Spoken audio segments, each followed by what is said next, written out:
안녕하세요. 21세기 소프트의 오토데스크 전문 엔지니어 이장학 부장입니다. 우리 회사 1대1 맞춤 세미나 무엇이든 해결해 보살 그 6번째 시간입니다. 오늘도 저희 고객사의 궁금증을 해결해 드리러 찾아왔는데요.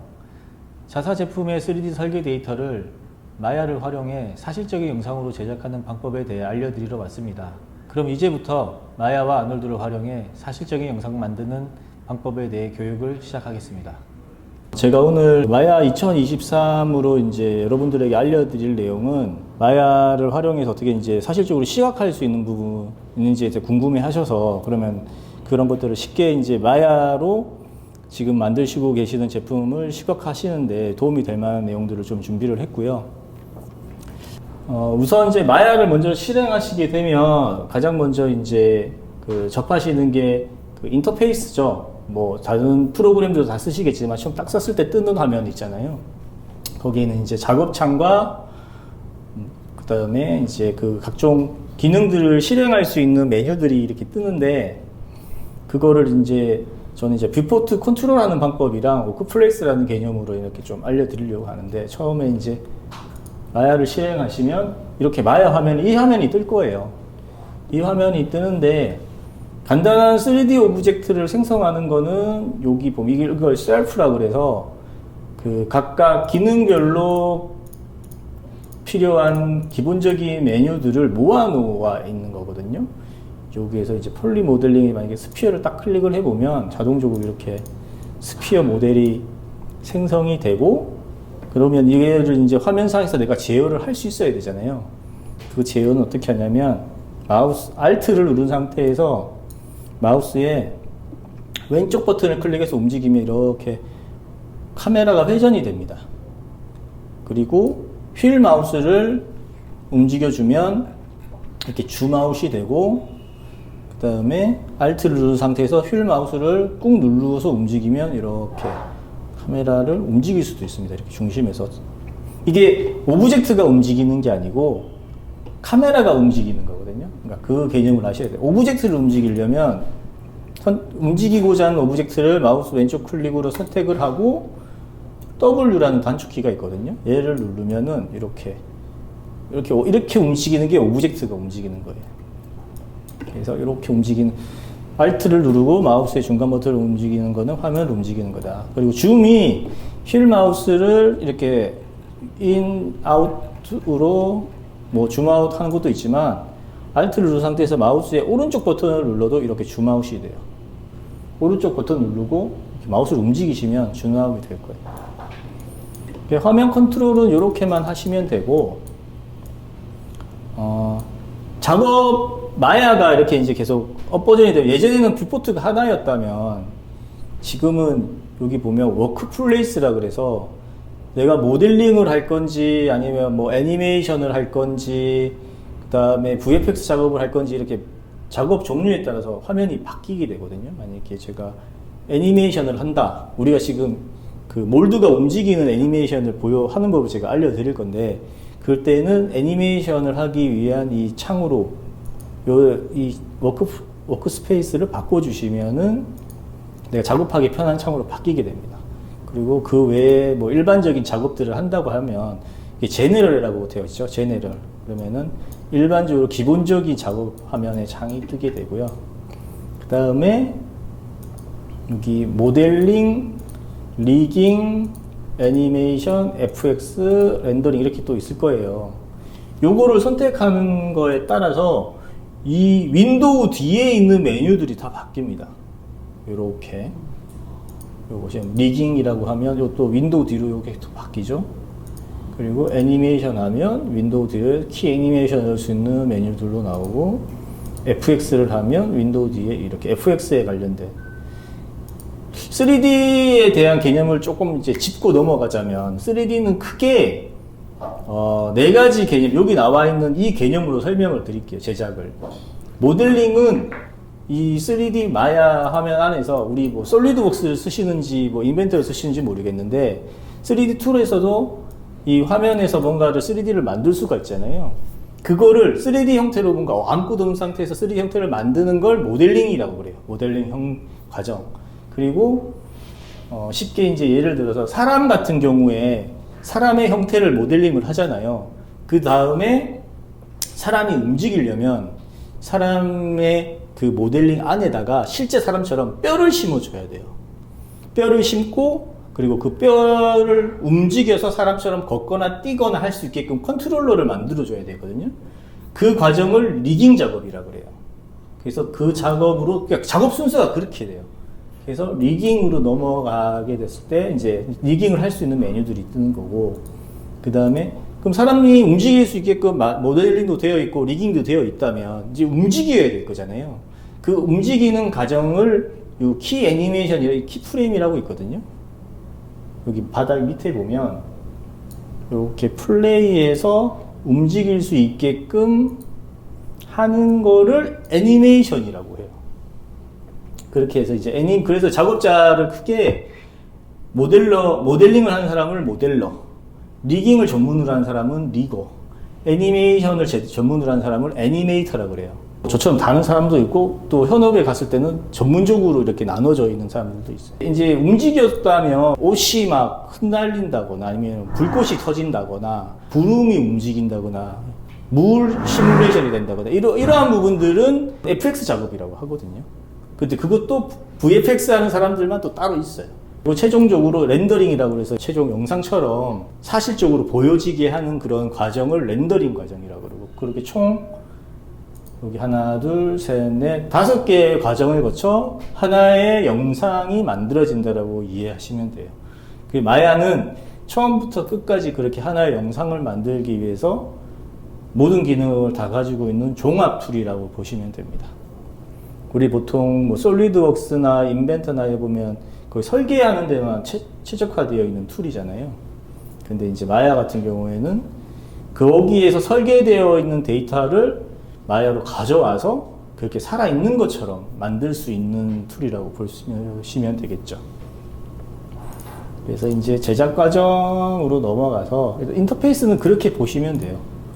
이렇게 움직이는 것들 기본적으로, 그리고 내가 작업하고자 하는 이 인터페이스를 잘 활용하시면 명령들을 찾기가 편해요. 예전에는 이게 구분이 안 돼 있고 한 화면에 다 있었어 가지고 되게 복잡했었어요.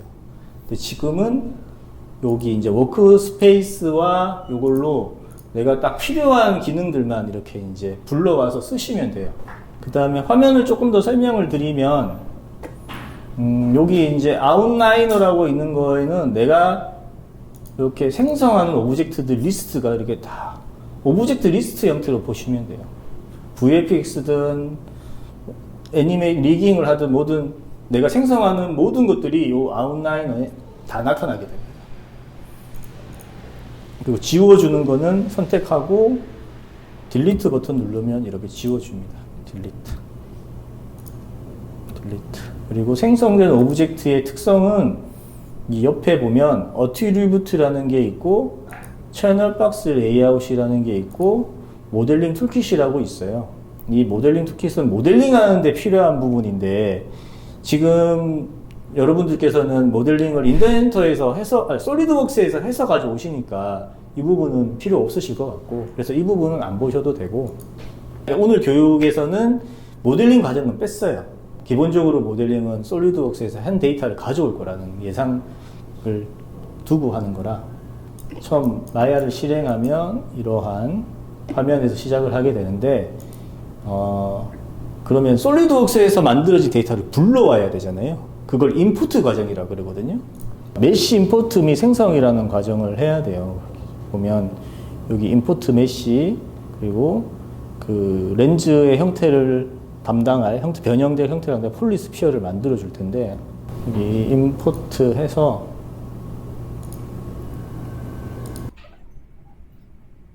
조정 위치가 생각이 안 나네요.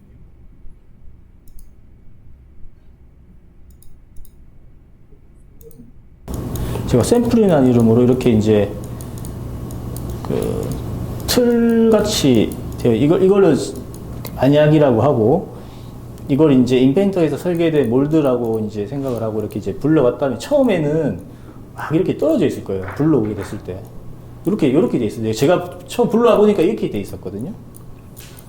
그러면은 그리고 얘가 피벗도 지금은 얘 오브젝트의 중심에 있지만 피벗도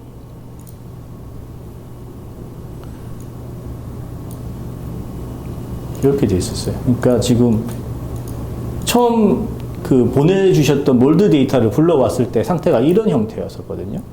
근데 이런 상태에서는 지금 움직이기가 힘들잖아요. 그럼 이 상태에서는 일단 이 오브젝트를 움직일 수 있는 이 형태를 이걸 기즈모라고 피벗이라고도 하고 기즈모라고도 하는데요. 여기서 피벗이라고 할게요. 이 피벗이 오브젝트의 중심에 있어야지 정확하게 위치 이동이 가능하잖아요. 그래서 피벗을 중심에 놓는 거는 얘를 선택을 하고 여기 보면 모델링이라는 쉘프에 여기 보면 센터 피벗이라고 있어요. 센터 피벗. 선택하면 오브젝트의 중심에 이동하게 됩니다. 그리고 이 밑에 있는 이 몰드도 센터로 가야 되니까 여기 다시 가서 여기 있죠? 얘를 선택 딱 클릭하면 중심으로 가죠. 그럼 이 상태에서 정확하게 이 중심에 갖다 놔야지 이게 정확하게 움직였을 때 딱 맞아 떨어지잖아요. 그래서 중심에 놓기 위해서 여기 보면 요 격자들이 있죠. 얘를 그리드라고 하는데 이 그리드 위치에 스냅핑을 할 수가 있어요. 얘 딱딱딱딱 맞게끔 움직이게끔. 그거를 해줄 수 있는 게 여기 보면 스냅 투 그리드라는 명령이거든요. 이걸 딱 클릭해주면 이렇게 요 그리드가 중심이 원으로 바뀌는 걸 알 수 있어요. 그래서 움직여보면 딱딱딱딱 끊겨요. 이렇게. 그래서 중심에 하나 갖다 놓고 돌려보는 거예요. 이렇게 하면 딱 중앙에 갔죠. 그리고 이 오브젝트도 잡고 이렇게 움직이면 여기 툭툭툭 움직일 거예요. 이거 끌어오는 거는 왼쪽 클릭하고 드래그 하시면 돼요. 그러면 이렇게 딱 중앙에 맞죠. 이 상태에서 이제 그리드 스냅을 끄셔도 돼요. 끄시고 여기 보면 조그만하게 그 화살표 보이세요? 요거랑 똑같은 화살표 보이죠? 여기 보면 Y, Z, X라고 적혀 있을 거예요. 여기 Y, Z, X. 그럼 똑같이 이 녹색은 Y축이고 이 파란색 축이 Z축, 빨간색 축이 X축이에요. 그럼 이거를 어디서 볼 수 있으면 이 오브젝트를 클릭해서 이 채널 박스에 여기 보시게 되면 여기 Translate X, Translate Y, Translate Z라고 있잖아요. 여기에서 이렇게 움직여보면 이렇게 Y 값이 움직이는 게 보이실 거예요. 이렇게 보통 이렇게 돼 있었을 거거든요. 그럼 이러면은 일단 정확하게 중심의 배치는 끝났어요. 그래서 불러오시게 되면 마야로 오브젝트를 이 방법을 이용해서 일단 중심에 정확하게 위치를 시키시는 게 첫 번째로 하실 일이고, 그 다음에는 이 안에 이 몰드가 이렇게 눌러서 렌즈 형상을 만들 원료 같은 게 있어야 되잖아요. 그거는 여기서 스피어 하나를 만들어 볼게요. 그러면 항상 여기서 오브젝트를 만들면 이 화면의 중심이 이렇게 생성이 되거든요. 여기 지금 이제 가려서 안 보이는데, 이렇게 이제 보실 때 여기 보면 와이어 프레임이라고 있잖아요. 이거 딱 클릭해 보면 모든 3D 오브젝트에 이렇게 와이어 프레임 외곽선만 보이게끔 할 수 있어요. 근데 이렇게 해도 지금 겹치니까 번거롭잖아요. 이럴 때는 좀 숨겨둘 수가 있어요. 숨겨둘 때 여기 클릭하고 컨트롤 H를 누르면 하이드라고 지워진 게 아니라 여기 보시면 하얀색이 약간 그레이, 어두운 그레이가 되어 있잖아요. 이게 숨겨졌다. 그리고 나서 이 큐브를 스무스를 줄 거예요. 스무스, 여기 보면 메쉬에 스무스라는 기능이 있는데 얘를 딱 실행을 해주면 이렇게 둥근 형태가 되게 얘를 디비전을 못까지 줄 거예요.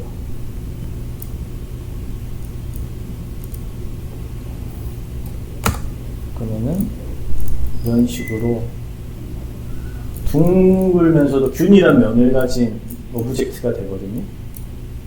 이 상태에서 얘를 여기 이제 스케일은 여기 단축키로 W는 이동이고, 그 다음에 이 버튼은 로테이션이에요. 그 다음에 R 버튼이 스케일이거든요. 기즈모를 보시면 알 수 있어요. 그래서 아까 이렇게 이제 아까 숨겼던 걸 다시 보이게 할게요. 다시 보이게 하는 거는 여기서 클릭 드래그해서 숨겨져 있는 오브젝트를 선택하고 디스플레이를 가서 여기 쇼라고 있거든요. 그래서 쇼 셀렉션 하면 이렇게 다시 나타나게 됩니다. 그러면은 이 몰드를 이렇게 가져와서 이런 식으로 형상을 만들 수가 있어요. 이렇게 이런 식으로. 그래서 이제 이게 키프레임을 줘서 움직이는 건데, 키프레임 줘서 움직이는 건 간단해요. 여기가 뭐 트랜스포머처럼 막 달리던 차가 막 변형되고 이러는 건 아니잖아요. 그 애니메이션으로 여기 바꿀게요. 이제 우리가 이 몰트가 이렇게 아래로 움직여서 뭔가 형상을 만들어야 되는 애니메이션이 되니까, 우리가 필요한 애니메이션은 이 몰트가 수직으로만 움직이는 애니메이션만 하면 돼요. 워크 스페이스를 애니메이션으로 바꿀 거예요. 그러면은 애니메이션에 필요한 그 메뉴들만 모아서 이렇게 나오거든요. 애니메이션에서 가장 중요한 거는 이 그래프 에디터라고 해서 그 프레임별로 움직이는 이걸 보여줄 수 있는 게 필요해요. 이 화면이 바뀌었을 때 우선 저는 60프레임, 2초짜리 영상을 만든다고 생각하고 얘가 2초 안에 움직이는 거로 만들 거거든요. 그래서 60, 60 해서 그러면은 전체 움직이는 이 활용 프레임이 60프레임이 되는 거예요. 그래서 우선 키 주는 거는 간단해요. 자, 움직이고자 하는 오브젝트 클릭해서 선택했죠? 이 상태에서 S를 누르면 이렇게 다 빨간색 점으로 키가 먹어요. 지금 그 프레임이 지금 1프레임에 지금 이 기본 값에 값이 들어간 거예요. 자, 여기서 제가 30프레임까지만, 그러니까는 이게 30프레임이면 초당 30프레임이라고 생각했을 때는 1초거든요. 그러니까 플레이가 24프레임으로 되어 있긴 하지만, 자, 여기 30프레임까지 갔을 때 요만큼 내려가라. 1초 만에 이렇게까지 이 밑에까지 내려가라고 제가 내렸죠? 그 상태에서 다시 키를 주면 돼요. S를 누르시면 돼요. S 단축 키를 누르시면 이렇게 될 거예요. 이런 식으로. 그러니까 애니메이션에 대한 기본 개념은 되게 단순해요. 처음 시작해서 내가 움직이지 않고 움직여 놓고 키를 누르면, 시작 단계에서 키를 주고 마지막 단계에서 키를 주면 그럼 이건 끝이에요. 이렇게 이렇게 되는 거예요. 키프레임 주는 거는 간단한데, 근데 조금 더 들어가서 이제 전문 애니메이터가 있다고 했잖아요. 그 애니메이터들은 여기 이제 이 그래프를 보고 이걸 조절을 할 줄 알아요. 이런 식으로. 여기 보면 움직이는 게 보이신가요? 보시면은 이렇게 가잖아요. 여기 자꾸 움직여 보면 이 그래프로 얘 움직이는 타이밍이랑 그래프를 조절할 수가 있어요. 이게 이제 전문 애니메이터들은 이걸 하는데, 여러분들은 근데 왜냐면 이게 광고나 이런 데에서는 카메라가 쫙 움직이다 어느 순간 슬로우가 싹 걸렸다가 다시 움직이고 뭐 이런 것들도 있고, 카메라 연출도 있고, 라이트가 쫙 내려왔다가 뭐 빠르게 확 지나갈 수도 있고 하잖아요. 그런 부분들을 이 키프레임으로 타이밍을 조정하는 거거든요. 근데 여러분들은 그런 걸 만드실 필요는 없으니까 그냥 움직임에 대한 키만 주시면 되죠. 내가 처음 움직이고자 하는 첫 번째 프레임에서 키 주고, 그 다음에 다음 키 움직여 놓고, 그 다음에 요거 오브젝트도 움직여 놓은 상태에서 S를 한 번 더 눌러서 키. 그리고 명령도 여기 애니메이션으로 바꾸면 여기가 다 애니메이션 바뀐다고 했잖아요. 단축키를 모르면 여기 키를 눌러서 새 키를 누르면 돼요. 여기 뒤에 보면 이게 단축키거든요. 이 명령의 단축키. 여기 이게 다 이 명령의 단축키예요. 이렇게 해서 몰드에 대한 애니메이션은 이렇게만 해주시면 돼요. 이렇게. 그러면 이제 남은 거는 렌즈의 틀 형태, 렌즈의 원액 이렇게 얘기를 하면, 그럼 이 대상물이 여기와 여기하고 반응을 해서 이제 형태가 만들어져야 되는 과정이 남았죠. 그거를 만드는 방법은 되게 많아요. 막 그 애니메이션의 디포머라 그래서 여기 막 수많은 기능들이 있잖아요. 디포머를 써서 디포밍하는 방법도 있지만 이게 이제 실시간으로 뭔가 이렇게 인터액션에 의해서 뭔가 만들어지는 거를 저 같은 경우에는 디포머를 쓰지 않고 엔클로스라는 걸 썼거든요. 천에도 쓰지만 뭐 깃발 같은 거 날리는 거 있죠. 뭐 인위적으로 바람 불게끔 해서 깃발 만들어서 깃발 막 날리게 하거나 아니면 사람 옷 같은 거 움직이면 주름이 생기고 움직이거나 뭐 그런 식으로 인터액션이 되는 건데 이거를 이런 그 뭔가 다른 사물과 부딪혀서 형태가 변형되는 데에도 활용할 수가 있거든요.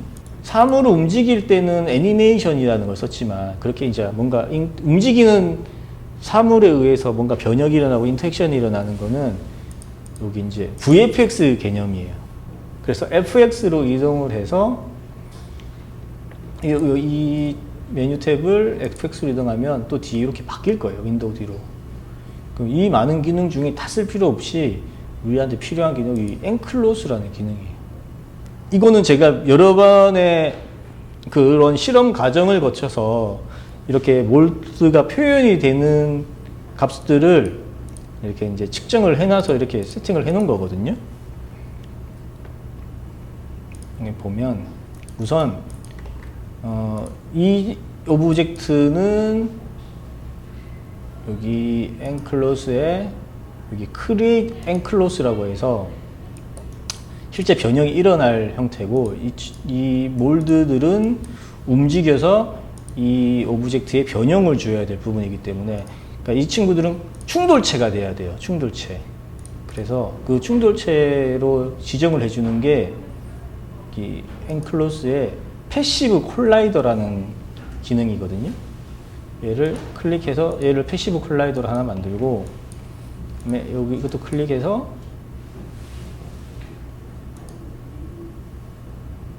여기 패시브 콜라이더로 만들어주면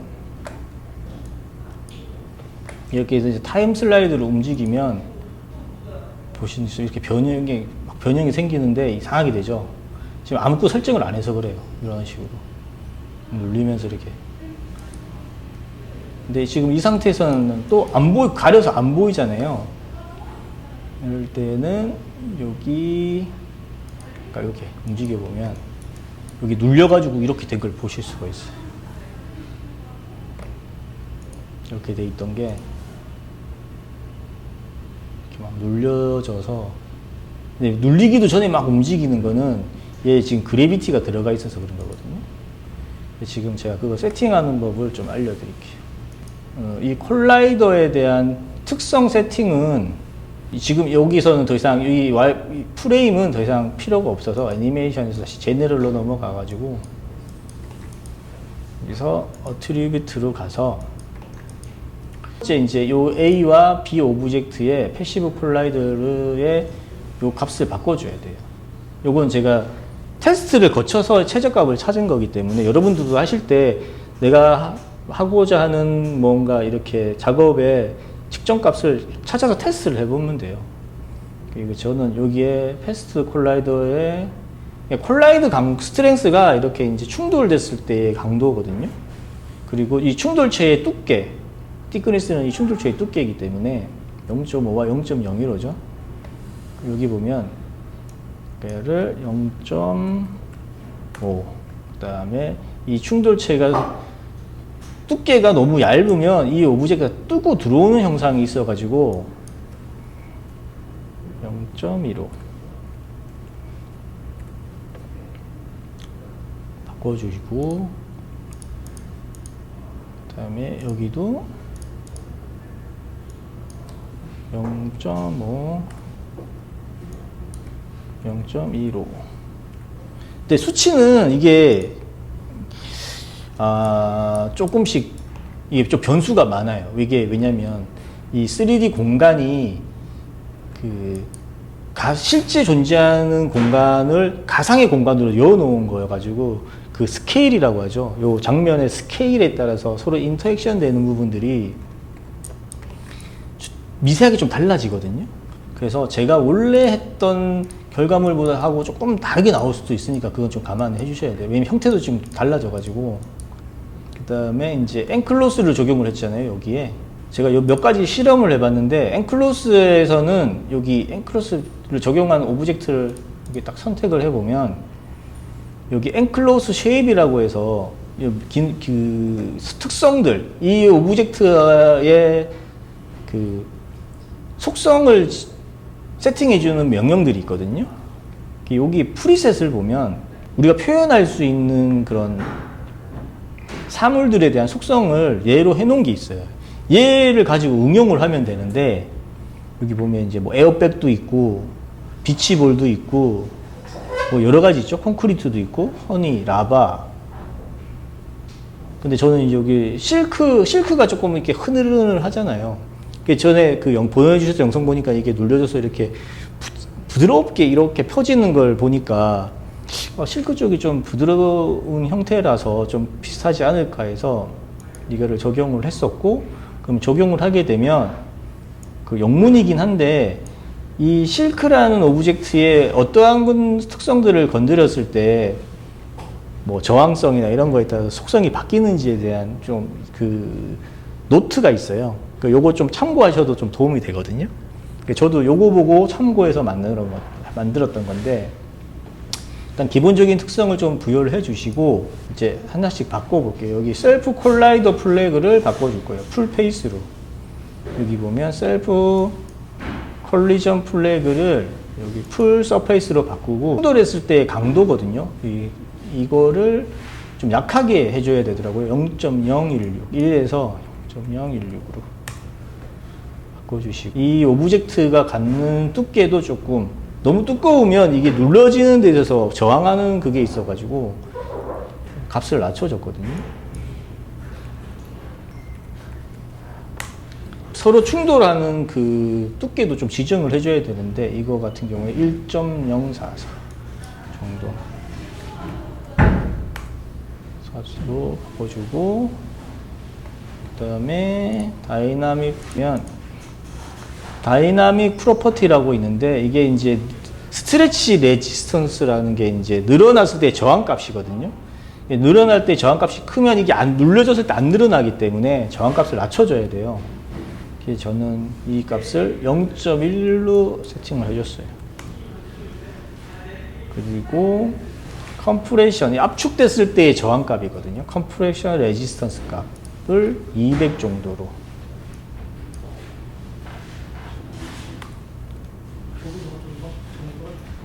그 다음에 여기 이그놀 솔버 그래비티라는 건, 아까 움직였을 때 얘가 막 지 혼자 막 움직였잖아요. 처음에 움직였을 때. 이거 보시면은 이 사물이 닿기도 전에 막 이게 이 오브젝트가 막 움직이거든요. 이게 이제 자체 그래비티가 있어가지고 그 그래비티를 무시해버리면 이제 실제 이 오브젝트, 이 오브젝트의 압착에 의해서만 얘가 변형이 생기거든요. 그래서 이거를 클릭을 해주시면 앵클로스에 가해지는 저항이 없어져요. 플레이 하기 전에 옵션을 좀 건드릴 게 있는데, 여기 보면 여기 사람 달리는 이 톱니바퀴 있죠? 끝에. 여기 보시면 톱니바퀴 있잖아요. 얘를 클릭하면 그 타임 슬라이드라고 해서, 이게 타임 슬라이더인데, 이 타임 슬라이더에 플레이백 스피드라는 게 있어요. 그러니까 시뮬레이션이 될 때는 각 프레임별로 계산이 돼야 돼서 얘를 에브리 프레임으로 해놔야 돼요. 그래야지 한 프레임씩 시뮬레이션이 되는데, 이게 그게 아닌 초당 24프레임으로 맞춰놔버리면 시뮬레이션이 될 시간도 주지 않은 상태에서 그냥 이렇게 움직여 버리거든요.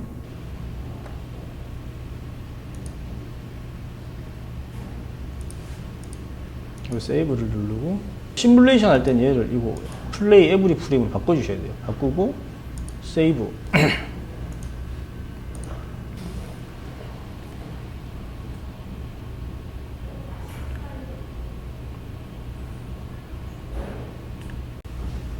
이게 이제 움직이는 과정에서 계속해서 변형이 일어나거든요. 저희가 30프레임까지 줬잖아요. 여기 끊을게요.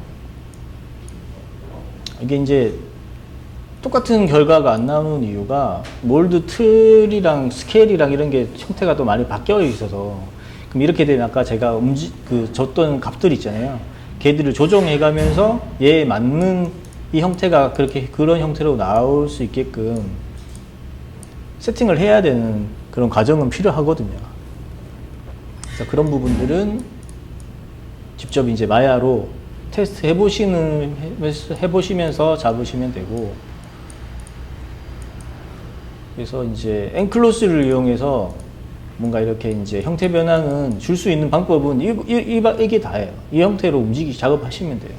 이 나머지는 이 속성 값을 작업하시면 되는 거고, 그러면 이제 이렇게 만약에 뭐 제대로 작업이 됐고 내가 원하는 결과물이 나왔다면, 그럼 이제 사실적으로 보여져야 하는 이제 과정이 남았잖아요. 이제 이 과정은 아놀드라는 라이트와 쉐이더와 렌더 세팅만 하면 되는데 되게 간단하게 할 수 있거든요. 제가 알려드릴게요. 다시 이제 지금은 안에 사물을 보기 위해서 제가 얘를 이렇게 와이어 프레임으로 뒀지만, 이렇게 다시 원래대로 돌아가서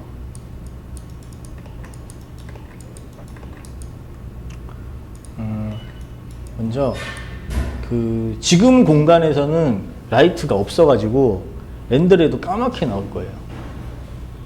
그래서 기본적인 라이트를 만들어줘야 되는데, 예전에는 라이트만 만드는 사람이 따로 있을 정도로 라이트 작업이 좀 힘들었지만, 지금은 간단하게 만들 수 있게끔 많이 변하고 있어요. 편하게. 이게 뭐냐면 여기 아놀드에 가서 여기 라이트라고 있거든요. 여기 보면 스카이 돔 라이트라고 있어요. 이걸 딱 해주면 이렇게 환경에 뭐 이렇게 돔이 생길 거예요. 돔 라이트 여기 옆에 보면 AI 스카이 돔 라이트라고 이렇게 생긴 게 보이실 거예요. 그리고 옆에 보면 AI 스카이 돔 라이트 쉐입 1이라고 해서 이 돔 라이트의 특성을 또 줄 수가 있는 게 있는데, 여기에서 여러분들이 요거만 아시면 돼요. 컬러랑 인텐시티만 아시면 돼요. 여기서 컬러를 클릭을 하고, 컬러에 여기 끝에 체크박스 있잖아요. 지금 이거를 누른 거거든요. 여기 체크박스를 딱 누르면 이렇게 크리에이트 렌더 노드가 뜨는데, 여기에 파일이라고 있어요. 파일. 이 파일을 클릭 딱 하면 뭔가 이렇게 바뀔 거예요. 그리고 여기 이미지 네임이라는 데에 이렇게 비어 있거든요. 여기에 이미지를 하나 불러오시면 돼요. 여기에 이제 뭘 불러올 거냐면 라이트 역할을 할 환경 HDR 라이트라고 있거든요.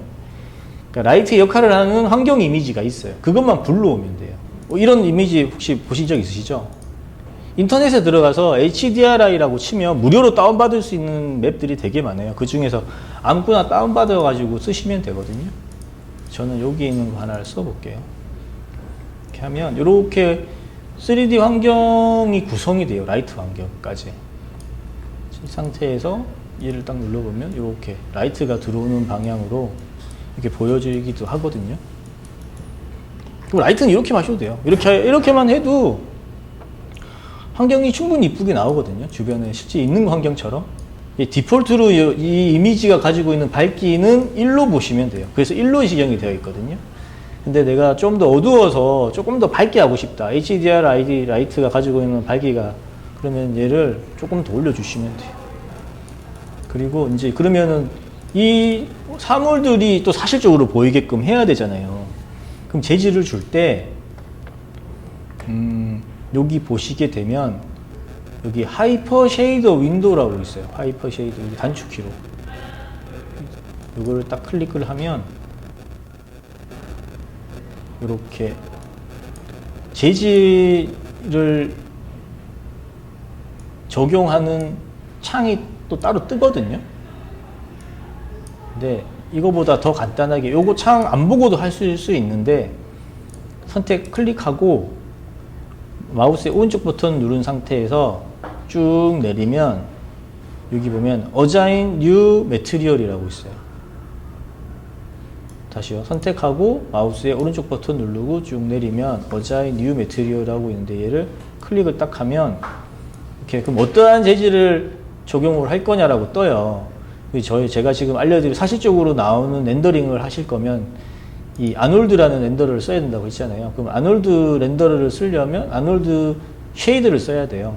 그래서 아놀드로 가서 그 중에서 AI 스탠다드 서페이스라고 있는데 이게 기본 재질이거든요. 아놀드에서 사용되는 이 아놀드 AI 스탠다드 서페이스로 사실 세상에 존재하는 모든 사물을 다 표현할 수 있어요. 딱 클릭을 하면 뭔가 좀 바뀌어 있죠. 위아래가 다르죠. 이제 여기는 AI 스탠다드 서페이스라는 게 적용이 돼서 이렇게 창으로 볼 수 있어요. 근데 여기에서 좀 더 쉽게 하실 수 있는 게 프리셋이 또 있어요. 아까 여기 엔클로스도 실크로 프리셋을 적용했던 것처럼 이 몰드도 만약에 프리셋을 적용을 해서 클릭을 하고 여기 보면 뭐 벌륜, 블러드는 피처럼 피의 느낌의 재질이 들어갈 거예요. 뭐 카페인트, 세라믹, 뭐 다양하게 있죠. 밀크, 플라스틱, 러버는 고무죠. 이건 사람 스킨이에요. 사람 피부. 이런 식으로 가장 많이 사용되는 것들을 좀 미리 해놨어요. 제가 카페인트 한번 해볼까요? 카페인트 메탈릭으로 딱 하면 이런 식으로 이쁜 카페인트 재질이 보이죠? 그리고 이것도 여기서 여기 색깔이 있잖아요. 빨간색으로 바꾸면 빨간색 재질이 돼요. 이렇게. 아래쪽은 똑같이 AI 스탠다드 서페이스 적용하면 된다고 그랬죠. 선택하고, 선택은 마우스 왼쪽 버튼 클릭해서 선택하고 마우스의 오른쪽 버튼을 누른 상태에서 쭉 내리고 여기 어자인 뉴 매트리얼 해서 아놀드의 AI 스탠다드 서페이스 딱 선택을 하고 여기에서 프리셋 없이 이거 같은 경우에는 시뮬레이션 되는 과정이 보여야 되잖아요. 그러면 투명한 물체가 돼야 되죠. 그럴 때는 여기 오브젝트의 지오메트리에 오포시트라는 게 있어요. 얘를 조절해주면 여기 투명해져요. 지금 왜 투명하게 안 보이냐면 뷰포트 상에서는 투명도가 잘 안 보이는데 이거를 여기 화면 뷰포트에 렌더러에 아놀드 렌더러라고 있어요. 이거를 딱 클릭을 하고 여기 플레이 버튼을 누르면 실시간으로 렌더가 되는 화면을 보실 수가 있어요. 투명도를 더 낮추면 되겠죠. 이렇게. 그러면 더 투명도가 있어서 안에 이제 사물이 보이죠. 제가 적용했던 게 이제 이 방식이거든요. 그러니까 내가 원하는 재질들은 여기 이제 프리셋 가서 여기 AI 스탠다드 서페이스 가서 프리셋해서 얼마든지 내가 원하는 재질을 선택해서 주로 금속 재질 많이 쓰실 것 같은데 금속이나 고무 재질 같은 것들은 여기서 불러와서 그냥 세팅만 해주시고 색깔을 바꿔야 되면 색깔만 바꿔주시면 되니까 좀 편하게 쓰실 수 있으실 거예요. 그리고 이거 같은 경우에는 제가 여기에도 재질을 뉴 매트리얼에서 AI 스탠다드 서페이스 하고 적용을 했죠. 그리고 이거 같은 경우에는 밀크를 적용해 볼게요. 밀크. 그러면은 약간 우유빛깔의 그런 액체 재질이 이제 될 거예요. 움직일 때마다 다시 계산을 하거든요. 근데 이제 이걸 안 움직이고 가만히 있으면 이 장면에서 이제 렌더된 듯한 화면을 이렇게 실시간으로 보여주죠. 그리고 이제 지금 이제 카메라, 아까 제가 봤을 때 이제 카메라가 이렇게 움직여서 쭉 들어갔었잖아요. 여기 크리에이트를 가면 여기 카메라라고 있거든요. 카메라를 클릭하면 이렇게 카메라가 중앙에 생성이 될 거예요. 그래서 이제 끌게요. 이걸 딱 끄고 실시간 렌더링을 끄고 이제 얘를 카메라를 딱 당겨서 이 카메라로 보고 싶으면 카메라를 하나 만든 뒤에 만들면 여기 카메라라고 또 만들어진 게 떠요. 선택을 하고 팔레트 가서 여기 판넬에 퍼스펙티브라고 있는데 여기 딱 가보면 카메라 1이라고 이게 생긴 거예요. 원래 없었다가 클릭하면 이렇게 카메라 시점으로 바뀌어요. 그럼 아까 제가 보여드렸죠. 이렇게 카메라 움직이는 거 마우스 Alt 누르고 마우스 왼쪽 누르면 이렇게 카메라 움직인다고. 이거 노트북이라서 조금 버벅대네. 이렇게 해서 이게 이제 카메라에 키를 주고 싶으면 똑같이 여기 이제 요거 버벅거려서 얘는 좀 잠깐 숨겨 놓을게요. 숨겨도 이게 시뮬레이션이 될 텐데 아예 꺼버려야겠구나. 얘는 지워버릴게요. 지금 얘가 시뮬레이션이 계속 되는 바람에 이게 느려져 가지고 만약에 이 상태에서 이렇게 1차적으로 움직이게 하고 싶다. 1초 동안 이렇게 30프레임이죠. 1초에 30프레임이라 했으니까 이렇게 움직이고 그 다음에 이렇게 쭉 들어가는 거였잖아요. 지금 여기 카메라를 딱 선택을 한 상태에서 S키를 누르면 여기 빨갛게 줄 들어갔죠. 키가 들어갔다는 얘기거든요. 아니면 다시 여기 애니메이션으로 가서 여기 이제 카메라에 키가 들어간 거예요. 여기 카메라 키거든요. 제가 여기 이거를 30프레임 동안 이렇게 해서 키를 딱 주면 키가 들어갔잖아요. 움직여 보면 이렇게 키가 들어간 거예요. 어려울 거 없잖아요. 지금 그냥 S만 누른 거밖에 없어요. 프레임 움직이고 난 뒤에. 그럼 이제 30초 뒤에 이렇게 됐잖아요. 그러면 이제 60프레임, 그러니까 2초 때 60프레임 때는 이렇게 들어가야 되잖아요. 그럼 움직이고 다시 S 눌러줄 거예요. 키 또 들어갔죠. 그러면은 움직였죠. 빠졌죠. 이런 식으로. 기본적으로 이거 트랜스레이트 애니메이션이라 그러는데 이거는 되게 좀 간단은 해요. 이렇게 이거는 응용만 충분히 하시면 되거든요. 이렇게 해서 보이는 대로 애니메이션 주시면 돼요. 카메라 애니메이션. 요거 움직이는 거랑 뭐 크게 차이 없죠. 이렇게 해서. 대신에 이제 요 안에 시뮬레이션이 돼야 될 대상이 있을 땐 좀 고사양의 컴퓨터가 필요하긴 합니다. 지금 이 노트북도 느린 건 아닌데 이게 뭔가 실시간 변형이 일어나면서 돼야 되는 부분이기 때문에 이렇게 해서 하시면 되고, 이제 그런 것들을 이제 최종 렌더링 하시고자 할 때는 여기 렌더 세팅을 해야 되는데 렌더 세팅도 되게 쉬워요.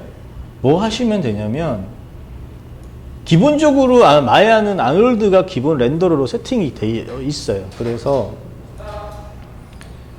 여기 지금 기본적으로 여기 보면 여기 커먼 말고 그 렌더되는 이미지의 퀄리티를 여기 보면 카메라 AA라고 있거든요. 이거 하나로 퀄리티를 다 조절할 수 있어요. 다른 게 여러 개 많은데 이거는 이제 뭐 그 계산이 조금 덜 되면 빨리 이미지는 나오겠지만 계산이 덜 된 만큼 노이즈가 좀 생겨요.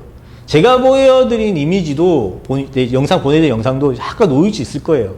왜냐면 빨리 뽑아야 돼서 그걸 실제 프로덕션 렌더처럼 막 한 장에 몇십 분씩 렌더할 수는 없잖아요. 그러니까 실제 스튜디오에서는 렌더팜이라 그래가지고 렌더링만 전문으로 하는 서버 PC가 컴퓨터가 큰 게 있어요. 거기에서 모든 프레임을 다 돌리는 거예요. 그래서 고퀄리티로 뭐 4K짜리 영상 뽑고 하는 거지 우리 일반 PC로는 그렇게 작업을 할 수가 없어요. 시간이 너무 오래 걸리기 때문에. 이것도 보통 노이즈 없이 깨끗하게 쨍하게 나오려면 한 장당 1시간씩은 렌더링 해야 돼요. 1024 정도 뽑는 데에는 몇 분이면 뽑아요. 그러니까 그런 거에서는 크게 무리가 없고, 그리고 또 그거 퀄리티 세팅은 또 이걸로 적절히 하시면 돼요. 그러니까 막 프로덕션처럼 이거를 막 엄청 올려놓고 하면 당연히 시간이 많이 걸리겠지만, 여기 이제 지금 디폴트로 3이었거든요. 이거를 3이 아니라 한 6 정도만 해놔도 깔끔하게 잘 나와요. 다른 거 다 이게 다 뒤에 보면 메뉴 엄청 많은데 지금 하시는 데서는 건드리는 거 요것만 아시면 돼요. 카메라 AA 값만 내가 뽑았는데 기본 3에서 뽑았는데 노이즈가 좀 끼고 안 이쁘다. 그럼 얘 올려가면서 렌더 해보시면 돼요. 다른 거 건드리지 마시고. 아니면 CPU보다 내가 GPU가 더 좋다, 컴퓨터가. GPU가 기본적으로 CPU 가격 대비 훨씬 성능은 좋거든요. 가격도 사실 비싸긴 하죠. 뭐 3090은 한 150만 원 하니까. 그런 거는 차라리 GPU로 하는 게 렌더 시간은 훨씬 빨라요. 얘를 GPU로 바꿔놓으면 그때는 이제 요거 똑같아요. 요거 카메라 A 값 올려주면 되거든요. 그렇게 해서 렌더 거셔서 내 퀄리티 체크하시면 되고, 그리고 이제 하나 더 이제 체크하셔야 될 게 이미지 포맷 뽑으실 때 압축된 이미지 그냥 뽑아서 영상으로 만들 거다. 그러면 그냥 JPG 하시면 되고, 보통 뭐 알파나 여러 가지 좀 퀄리티 생각해서는 PNG로, 저 같은 경우는 PNG로 많이 뽑거든요. PNG로 작업을 하고, 그 다음에 요거 그냥 한 장만 뽑아서 볼 거다. 한 장씩만 뽑아서 보실 거면 기본적으로 디폴트로 싱글 프레임으로 되어 있어요.